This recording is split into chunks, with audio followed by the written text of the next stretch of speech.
Observe uma coisa que os apóstolos faziam, os 12 apóstolos faziam e Paulo não fazia. O que é que eles faziam e Paulo fazia? Ungir doente com óleo. Você pode pensar? Você não vai achar um lugar na Bíblia de Paulo ungindo alguém, o apóstolo Paulo, que escreveu 13 epístolas ungindo alguém doente com óleo. Você já viu? Não, não tem. Então, esses 12 aqui de Marcos 6,13, eles faziam coisa que Paulo não fazia. Porque Paulo, ele foi levantado não para pregar só para judeu. Ele foi levantado para pregar para judeu e pregar para gentio. E Paulo fazia de judeu para ganhar judeu. Como se estivesse debaixo da lei para ganhar o que está debaixo da lei para graça. Mas quando os 12 foram, eles não pregavam para gentio. Eles não iam ungir um gentio, um povo imundo. Eles estavam atrás das ovelhas perdidas da casa de Israel. Então eles estavam usando óleo dentro da cultura judaica.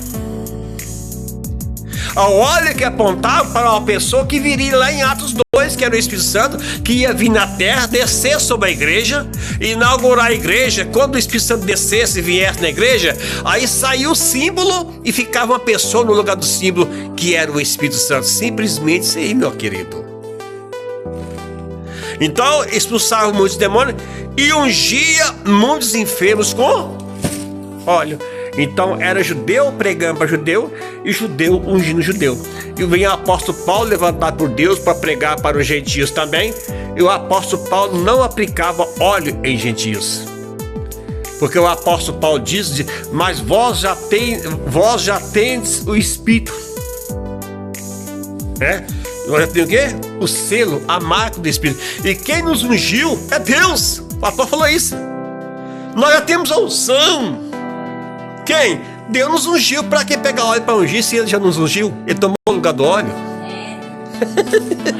Falando ao gentio da igreja de Corinto. Vocês estão entendendo? Vocês estão entendendo? Mas aqui não, aqui foi antes da cruz, dentro daquela cultura, daquele costume judaico. Então expulsava o demônio, ungia muitos enfermos com óleo e os não podia ficar ninguém doente, irmão.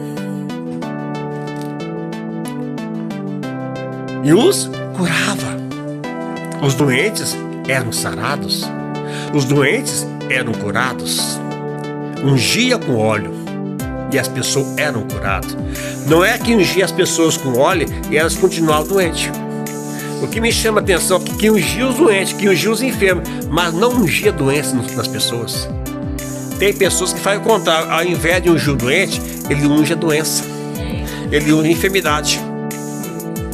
Aonde que é a doença? Tô com a dor na cabeça, passa óleo na cabeça. Aonde que é a dor? É no braço, coloca óleo no braço.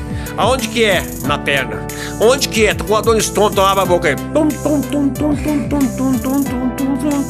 Derrama óleo pra garganta abaixo. Vai ver se vai lá no estômago. Não é remédio não, irmão, pra ser aplicado não. É ungir o doente, não a doença. Porque aí quando você vai lá em Tiago 5,14, se está alguém que vai doente, chama os presbíteros da igreja e ore sobre ele, ungindo com azeite em nome do Senhor. E a oração da fé salvará o doente e o Senhor levantará.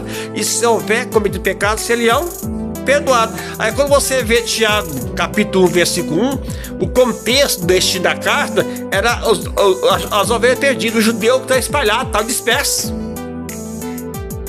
Era judeu que estava disperso, dentro daquele costume judaico. Não era gentio que estava disperso naquele momento da epístola de Tiago. Então era dentro do costume dele. Então quando você vê a unção com óleo na Bíblia, sempre está aplicando em judeu.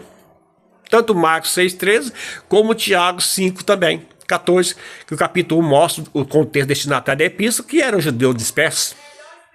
Então é muito fácil de interpretar, é só respeitar o contexto destinatário da Bíblia, aí não forma baboseira e nem forma heresia. Amém?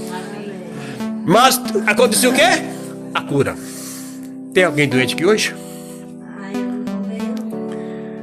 Tem enfermidade aí? Então vai acontecer o quê? A cura. Fecha os olhos de vocês agora.